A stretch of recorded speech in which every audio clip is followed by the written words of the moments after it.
Matthew in New York. Hey, how's it going, guys? Good. Howdy, Matthew. Jumping right into it, I had a question. There's this thing on the internet that's been getting a lot of buzz lately called the Mandela effect. I was wondering if either of you have heard of it by any chance? I haven't. Not Why don't you familiar with tell me what you think is significant about it? In short, it's a simulation theory.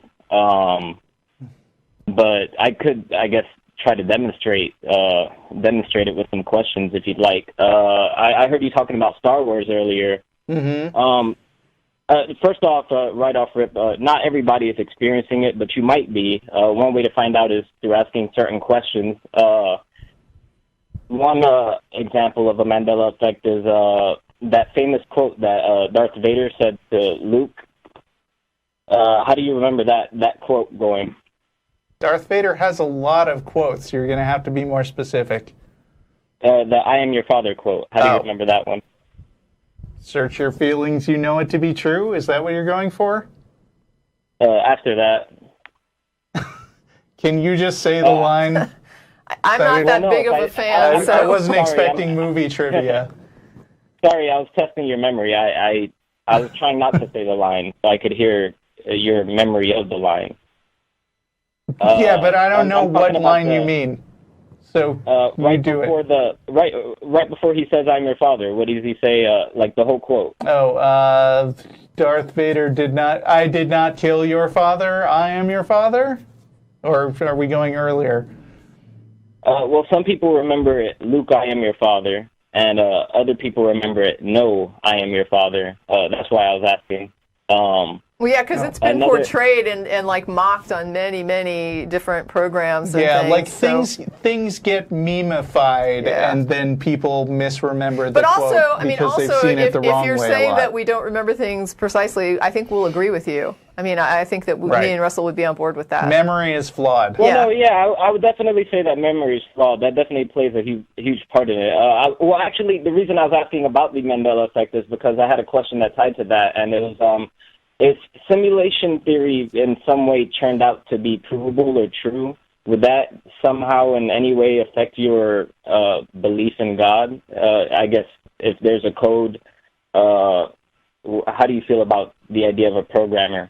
Do you think that it would be any different, like in your head, than like a genetic code? Probably not too much. So does the genetic code then convince you that there's something like a God, or do you think that it's just simply a way of looking at something?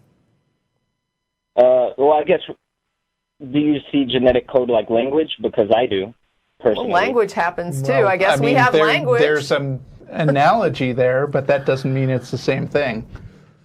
But there is language that did come to exist as well, that has evolved. So I'm not sure that I understand. I don't think that language proves God. There's lots of good analogies there. And do you think the fact that people communicate proves God, or do you think the fact that other animals communicate, or that I can communicate with a dog, does that? I mean, I'm kind of confused about how that would impact the existence of God.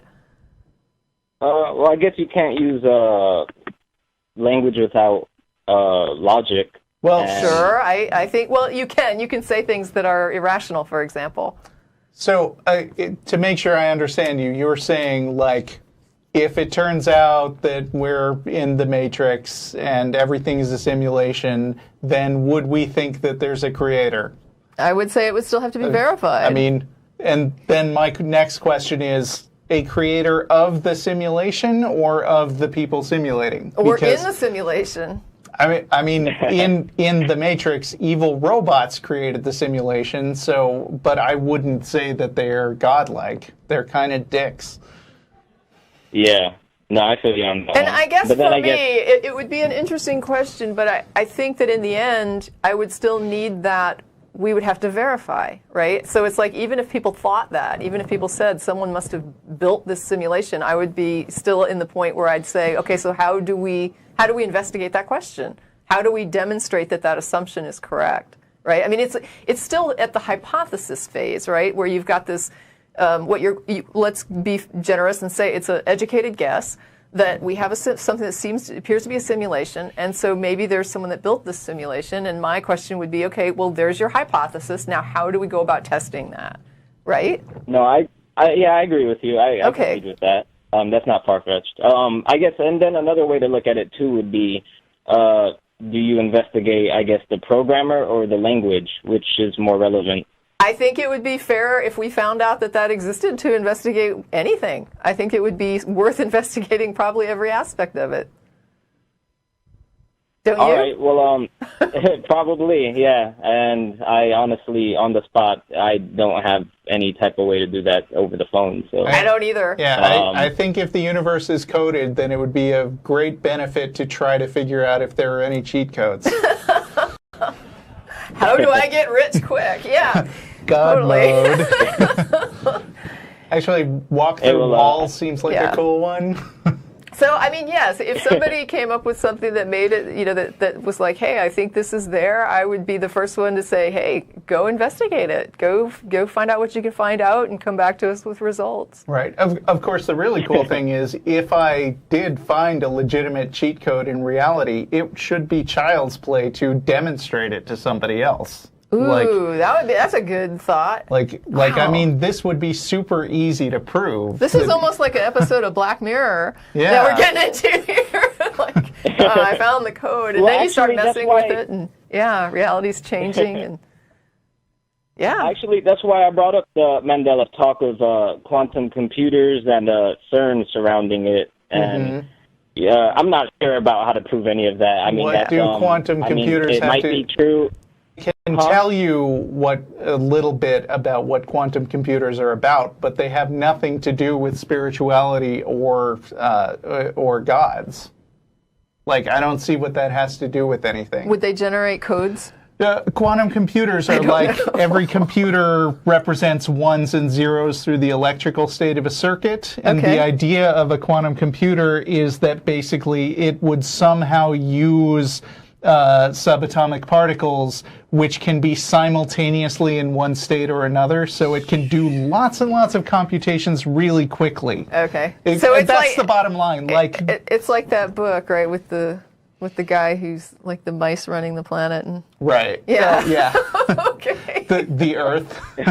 No, but I mean, what's cool about quantum computers is that real computers take a certain amount of time to figure stuff out, and a quantum computer, in principle, could do everything simultaneously, which would make it super fast. And so people are worried that, like, passwords that are strongly encrypted could be cracked in seconds. And so it would kind of ruin computer security. If it works. And if they shrank it and you could wear it on your wrist, right, that'd be awesome. Oh, yeah, that would be cool. But I mean, somebody would still have to program it. They're not magical. They're just using some physical properties. I think we're just having fun now, Matthew. Yeah. But I mean, this is real stuff. It's worth reading about. I mean, I appreciate the question. Was there something else, though? I think you made it sound like that was kind of a first node.